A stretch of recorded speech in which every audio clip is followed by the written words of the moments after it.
पिता परमेश्वर, आज भी हम धन्यवादी हृदय के साथ आपके सामने आते हैं प्रभु, कि आपने हमें एक और दिन दिया। आप हमें संभाल के रखते हैं, हमारी अ, रक्षा करते हैं प्रभु अपने वादों के अनुसार, जैसा आपने भजन संहिता में वादा किया है कि मैं अपने स्वर्गदूतों को तुम्हारे चारों ओर रखता हूँ।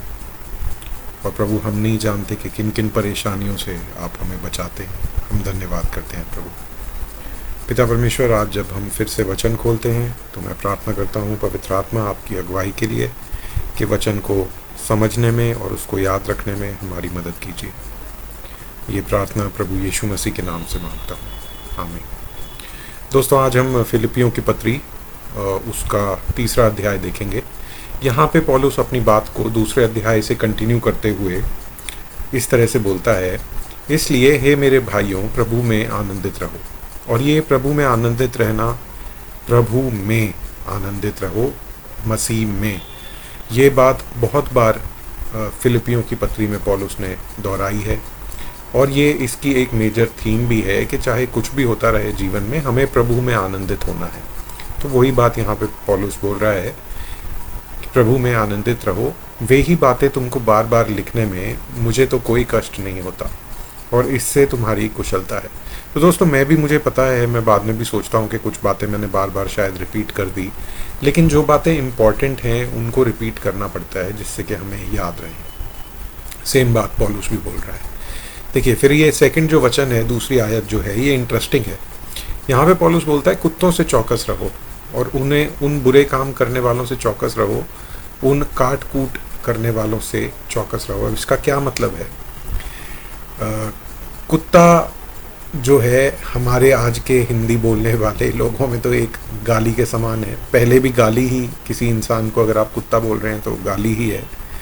यहूदी लोग गैर यहूदियों के लिए ये इस्तेमाल करते थे, और आपको याद होगा प्रभु यीशु मसीह ने भी कहा कि ये ठीक नहीं कि बच्चों का खाना लेके कुत्तों को डाल दिया जाए। जब वो बोलती है स्त्री के कुत्ते भी पड़ा हुआ खा लेते हैं, तो यहूदी जो थे वो गैर यहूदियों को एक तरह से कुत्ता बोलते थे। गाली ही थी एक तरह से वो। लेकिन यहाँ पे क्योंकि पौलुस, देखिए दूसरे भाग में, उन काट कूट करने वालों से चौकस रहो। और अगर इंग्लिश में इसको देखें और आगे भी अगर हम पढ़ेंगे आने वाली कुछ आयतों में, तो सर्कमसिशन, काट कूट से मतलब उसका खतना करने वालों से ही है।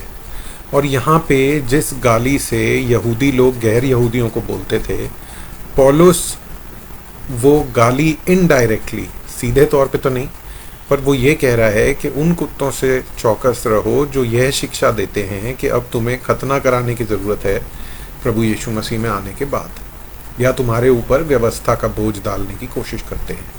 ठीक है, मैं आपको बहुत शॉर्ट में बता रहा हूँ, इसके लिए मैं और जस्टिफिकेशन आपको दे सकता हूँ, लेकिन मैं वीडियो बहुत ज़्यादा लंबा नहीं करना चाह रहा। आने वाली 2-3, अभी जो अगली 2-3 आयतें हैं उनमें आपको पढ़ के पता लग जाएगा। और काट कूट करने वालों से तो मतलब वही है, खतना करने वालों से, क्योंकि यथार्थ खतना करने वाले तो हम ही हैं जो परमेश्वर के आत्मा की अगुवाई से उपासना करते हैं और मसीह यीशु पर घमंड करते हैं और शरीर पर भरोसा नहीं रखते। तो खतना करने वाले जो हैं वो शरीर की एक आउटसाइड सिंबल पे, बाहरी चीज़ पे, एक रिचुअल पे जिसे कह सकते हैं, उस पे वो भरोसा रखते हैं, ना कि अंदर की चेंज पे। ठीक है, तो पौलुस ये कह रहा है कि हम मसीह पर घमंड करते हैं, शरीर पर भरोसा नहीं रखते। पर मैं तो शरीर पर भी भरोसा रख सकता हूँ। कहता है कि अगर रखना ही हो तो मैं रख सकता हूँ। यदि किसी और को शरीर पर भरोसा रखने का विचार हो तो मैं उनसे भी बढ़कर रख सकता हूँ। अब यहाँ पे वही यहूदियों की बात कर रहा है। मैं नोटिस कर रहा था ये पढ़ते हुए कि पौलुस को क्योंकि इतना उसकी मिशनरी जर्नीज़ में विरोध करते थे ना जो यहूदी थे, और इतना काम खराब करते थे कि जिन लोगों से हम सुसमाचार बांट रहे हैं, पौलुस बांट रहा है, उन लोगों को जाके बोलते थे कि अब तुम्हें मूसा की व्यवस्था माननी पड़ेगी। तो उन्हें एक तरह से बहुत ज़्यादा डिस्करेज करते थे, और पौल को सबसे ज़्यादा परेशानी इन्हीं लोगों की वजह से होती थी, क्योंकि पौलुस जाके भी यहूदियों के जो सिनेगॉग होते थे उनमें ही प्रीच करता था, अलग अलग जगह में। तो जब भी यहूदियों की बात आती है, आप देख सकते हो उसको, आपको एविडेंटली दिखेगा कि पौलुस की टोन थोड़ी सी गुस्से वाली या फ्रस्ट्रेशन वाली रादर हो जाती है। तो उसी टोन को कंटिन्यू करते हुए उसमें कहता है कि मैं उनसे भी बढ़कर रख सकता हूँ। 8वें दिन मेरा खतना हुआ, इज़राइल के वंश का और बेंजामिन के गोत्र का हूँ, इब्रानियों का इब्रानी हूँ। मतलब अपनी नॉलेज उसे इतनी ज़्यादा थी कि वो अपने आप को इब्रानियों का इब्रानी, उनसे ज़्यादा व्यवस्था के विषय में यदि कहे तो मैं फ़ैरिसी था, उनसे ज़्यादा व्यवस्था को और हिब्रू जो व्यवस्था थी उसको मानने वाला था। उत्साह के विषय में यदि कहो तो कलीसिया का सताने वाला, और व्यवस्था की धार्मिकता के विषय में यदि कहे तो निर्दोष था। अब ये भी देखिए कितना बड़ा क्लेम है कि व्यवस्था की धार्मिकता के विषय में यदि कहो तो निर्दोष था। मतलब पौलुस पूरी कोशिश करता था पूरी व्यवस्था को मानने की एक यहूदी के तौर पर, परंतु जो जो बातें मेरे लिए लाभ की थी, मतलब ये सब बातें जिनमें पौलुस अपनी बढ़ाई कर सकता था, उन्हीं को मैंने मसीह के कारण हानि समझ लिया। और आज भी अगर एक बिलीवर है, अगर मैं जब अपने नॉन बिलीवर दोस्तों के साथ बैठता हूँ ना, या कभी किसी नॉन बिलीवर से बात होती है, तो घूम फिर के इनडायरेक्टली या डायरेक्टली वो अपनी उपलब्धियां गिनाने लगते हैं कि मैं यहाँ काम करता हूँ, मैं इतना कमाता हूँ, मेरे पास ये है वो है, मैं यहाँ घूम के आया, मैं वहाँ घूम के आया, मेरी जान पहचान यहाँ पे है वहाँ पे है। पौलुस, अब ये सब घमंड करने वाली बातें होती हैं, और पौलुस यही कह रहा है कि मेरे पहले के जीवन में जितनी भी घमंड करने वाली बातें थी, वो रोमन सिटीजन भी था पौलुस, वो उस पर भी घमंड कर सकता है, लेकिन वो कहता है, क्या कहता है कि जो जो बातें मेरे लाभ की थी उन्हीं को मैंने मसीह के कारण हानि समझ लिया, वरन मैं अपने प्रभु मसीह यीशु की पहचान की उत्तमता के कारण सब बातों को हानि समझता हूँ, जिसके कारण मैंने सब वस्तुओं की हानि उठाई और उन्हें कूड़ा समझता हूँ। जो इंग्लिश में शब्द है वो डंग है, जिसको आप अगर डायरेक्ट अनुवाद करें तो गोबर। बोलता है ये जितनी बातें थी जिनका मैं पहले घमंड कर सकता था, या जितनी बातें आज हम अपने कॉन्टेक्स्ट में बात करें तो जितनी बातें दुनिया के लिए घमंड करने के लिए होती हैं, उन सब को गोबर के समान जानता था पौलुस। और हम भी जब विश्वास में आ जाते हैं तो उन बातों को गोबर के समान जान लेना चाहिए। एक विश्वासी को ये कहना कि मैंने इतने बड़े होटल में 5 स्टार में खाना खाता हूँ मैं, या मैं इतनी महंगी गाड़ी चलाता हूँ, इन बातों की डाह करना बिल्कुल भी शोभा नहीं देता, क्योंकि ये सब बातें गोबर के समान हैं, ताकि मैं मसीह को प्राप्त करूं। यहाँ पे क्योंकि पौलुस अपनी बात कर रहा है तो वही कह रहा है कि यहूदी और यहूदियों का यहूदी होने के कारण जो उसकी घमंड की बातें थी उन सब को वो कूड़ा समझता है, गोबर समझता है, ताकि वे मसीह को प्राप्त करे और उसमें पाया जाऊं, न कि अपनी उस धार्मिकता के साथ जो व्यवस्था से है। वो ये दोनों रास्ते दिखा देता है कि एक रास्ता है जहाँ पे उसको देखा जाता है उस व्यवस्था का मानने वाला जो पहले थी, और अब उसे देखा जाता है प्रभु यीशु का मानने वाला। तो ये कहता है कि मैं प्रभु यीशु में पाया जाऊं, ना कि उस धार्मिकता में जो व्यवस्था के कारण थी, वरन उस धार्मिकता के साथ जो मसीह पर विश्वास करने के कारण है और परमेश्वर की ओर से विश्वास करने पर मिलती है। यही वो धार्मिकता है जो हमारी आत्मा का उद्धार करती है, जो हमारे सोल की सैल्वेशन बनती है। ठीक है, ये विश्वास, ये अनुग्रह प्राप्त करना मसीह में विश्वास के द्वारा, ताकि मैं उसको और उसके पुनरुत्थान की सामर्थ्य को और उसके साथ दुखों में सहभागी होने के मर्म को जानूं और उसकी मृत्यु की समानता को प्राप्त करूं। मतलब जैसे प्रभु यीशु मसीह जी उठे वैसे ही हम भी जिएं, उनकी पावर को समझें जिस पावर ने उनको पुनरुत्थान उनका हुआ, जिस पावर के द्वारा, लेकिन साथ ही हम उनके दुखों में भी सहभागी हो जाते हैं और उसकी मृत्यु की समानता को प्राप्त करूं, ताकि मैं किसी भी रीति से मरे हुओं में से जी उठने के पद तक पहुंचूं। जो मरे हुओं में से जी उठे हैं, रेजरेक्शन ऑफ द डेड, उस स्टेट तक पहुंचूं। और इसके बारे में दूसरे अध्याय में भी पौलुस बात करता है कि यहाँ पे मरना और वहाँ पे जाना अच्छा है, शरीर को छोड़ के प्रभु के साथ जाना। यह मतलब नहीं कि मैं पा चुका हूँ या सिद्ध हो चुका हूँ, पर उस पदार्थ को पकड़ने के लिए दौड़ा चला जाता हूँ जिसके लिए मसीह यीशु ने मुझे पकड़ा था।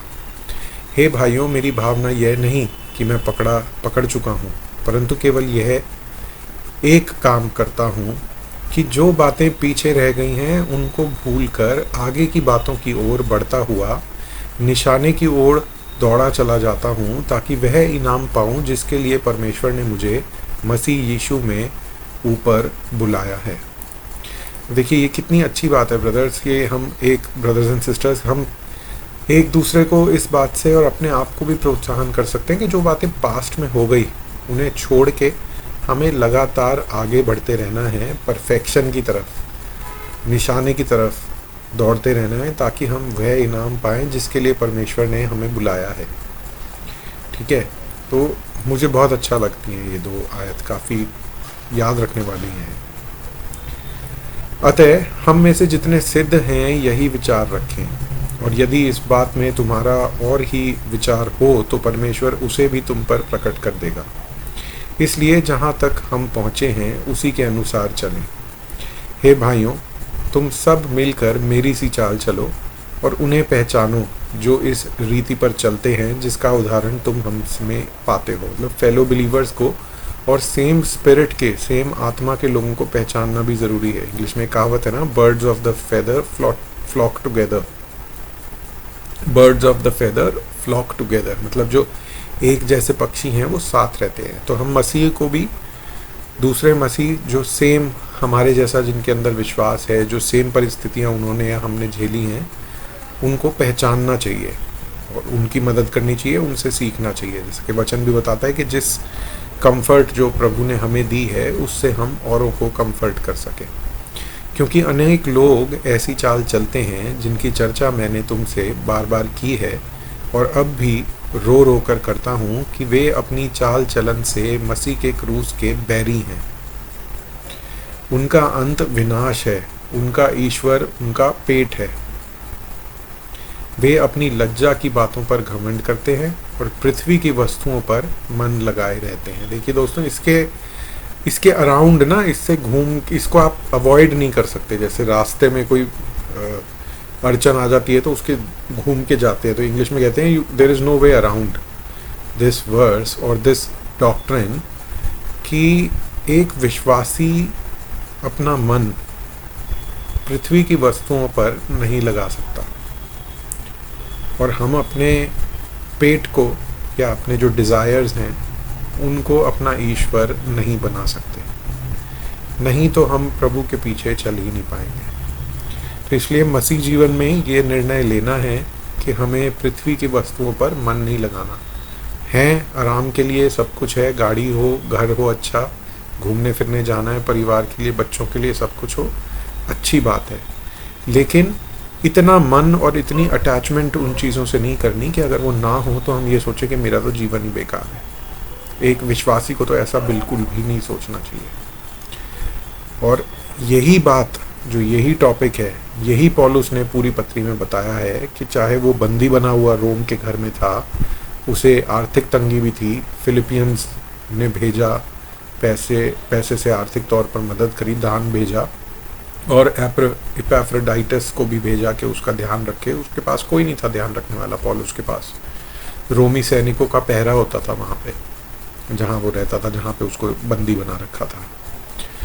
फिर भी वो कहता है कि आनंदित रहो, प्रभु में आनंदित रहो। ठीक है ना। और जब कोई व्यक्ति जिसने दुख नहीं देखा वो बोले कि आनंदित रहो, तो हम सोचते हैं अरे भाई साहब, आपको नहीं पता हमारे जीवन में क्या चल रहा है। लेकिन पौलुस तो जो फिलिपियों के साथ चल रहा था उससे ज़्यादा चीज़ें झेल रहा था, फिर भी वो ये बोलता है। और हमारे भी जो चल रहा है जीवन में, उससे ज़्यादा चीज़ें पौलुस ने झेली। उनका आप वर्णन दूसरा कोरिन्थियों जब हमने पढ़ा था, उसमें वो पूरी लिस्ट देता है कि उसके साथ क्या क्या हुआ। उतना तो किसी ने नहीं झेला होगा सताव जितना पौलुस ने झेला, है ना। तो पौलुस की बात पे विश्वास करते हुए, उसको याद रखते हुए हमें भी ये याद रखना है। और मैं प्रार्थना करता हूँ कि पवित्र आत्मा हमें याद दिलाएं परेशानियों के समय में कि हम प्रभु में आनंदित रहें, और ये सीखें भी कि इसका क्या मतलब है प्रभु में आनंदित रहना, है ना। इब्रानियों में एक बहुत अच्छा वर्स है जहाँ पे लिखा है कि this hope of salvation is an anchor to our soul. मतलब हमारी जो अंतरात्मा है उसके लिए एक एंकर होता है ना, जिससे नाव को रोकते हैं। बड़ी जो शिप होती हैं उनको रोका जाता है एंकर डाल के। मैं भूल रहा हूँ उस शब्द को हिंदी में क्या कहते हैं, लेकिन जिस तरह उन शिप्स को रोका जाता है कि वो बह ना जाएं एंकर डाल के, उसी तरह ये उम्मीद कि हम प्रभु यीशु मसीह में हमने उद्धार पाया है विश्वास के द्वारा, हमारी अंतरात्मा के लिए एक एंकर है। इस बात में आनंदित रहना है। ये बात आनंद उत्पन्न करती है विश्वासियों के अंदर। पर हमारा स्वदेश स्वर्ग में है। पृथ्वी की वस्तुओं पर मन नहीं लगाना हमारा स्वदेश, और इसके बारे में भी पूरा हिब्रूज में लिखा हुआ है। मैं उसमें नहीं जाऊंगा, नहीं तो फिर मैं अपने आज के टॉपिक से भटक जाऊंगा। पर हमारा स्वदेश स्वर्ग में है। इतना मैं आपको याद दिलाऊंगा कि इब्रानियों में लिखा है, we are pilgrims and strangers on this earth. और हम एक उद्धारकर्ता प्रभु यीशु मसीह के वहाँ से आने की प्रतीक्षा करते हैं। वह अपनी शक्ति के उस प्रभाव के अनुसार जिसके द्वारा वह सब वस्तुओं को अपने वश में कर सकता है, हमारा दीनहीन देह का रूप बदलकर अपनी महिमा की देह के अनुकूल बना देगा। यहाँ पे भी एक बहुत इंपॉर्टेंट डॉक्ट्रिन पता लगती है कि हमारा स्वर्ग में किस तरह की देह हमें दी जाएगी। जैसी प्रभु यीशु मसीह की ग्लोरीफाइड बॉडी है, उस तरह की बॉडी हमें मिलेगी स्वर्ग में। ठीक है, उसका एक अंश यहाँ पे मिलता है। कोरिन्थियों में उसके बारे में और बताया है, और भी जगह पौलुस अपने एपिस्टल्स में उनका मेंशन करता है। ठीक है, दीनहीन देह का रूप बदलकर अपनी महिमा की देह के अनुकूल बना देगा। इंग्लिश में क्या लिखा है? इंग्लिश में लिखा है that it may be fashioned, he will change our vile body, जो अभी हमें बॉडी मिली है vile body, into his glorious body, may be fashioned like unto his glorious body. जैसी उनकी ग्लोरियस बॉडी है, उस तरह की ग्लोरीफाइड बॉडी हमें मिलेगी। ठीक है, तो इस बात में भी हम आनंदित होते हैं और इस आशा से भी हम चलाए चलते हैं। ठीक है, तो आज का भी अध्याय खत्म होता है। कल हम आखिरी अध्याय फिलिपियों का देखेंगे। छोटी पत्री है और इसमें देखेंगे कि पौलुस किन किन विषयों पर बात करके अंत करता है। तो आइए धन्यवाद करते हैं। पिता परमेश्वर, आज के वचन के लिए भी हम धन्यवाद करते हैं प्रभु कि आपका वचन हमें बताता है प्रभु, जो भी मेरी बातें, मेरी आवाज़ जिन तक पहुंचती है, मैं सच में प्रार्थना करता हूं प्रभु, और सबसे पहले अपने लिए भी प्रार्थना करता हूं, क्योंकि मैं जानता हूं कि सब कुछ जानते हुए भी जब परेशानियां आती हैं तो मैं कितनी जल्दी दुखी और निराश हो जाता हूं। तो प्रभु, आज मैं प्रार्थना करता हूं सबसे पहले अपने लिए और फिर और सब लोगों के लिए जो मेरी आवाज़ को और इस प्रार्थना को सुन रहे हैं, कि प्रभु निराशा और परेशानी के समय में पवित्र आत्मा आप उन्हें सिखाएं और याद दिलाएं कि प्रभु यीशु मसीह में आनंदित होना क्या है, और जो वो Joy unspeakable full of glory जिसका हम और जगह वर्णन पढ़ते हैं, वो हम एक्सपीरियंस करने वाले हो सकें प्रभु। पौलुस की तरह मन की शांति हम एक्सपीरियंस करने वाले हो सकें, कि किसी भी परिस्थिति में हो, चाहे बुरी से बुरी जेल में भी हो, तब भी हम आराधना स्तुति करते हुए ये कह सके कि हम प्रभु में आनंदित रहते हैं। प्रभु, धन्यवाद के साथ ये प्रार्थना प्रभु यीशु मसीह के नाम से मांगता हूँ, आमीन।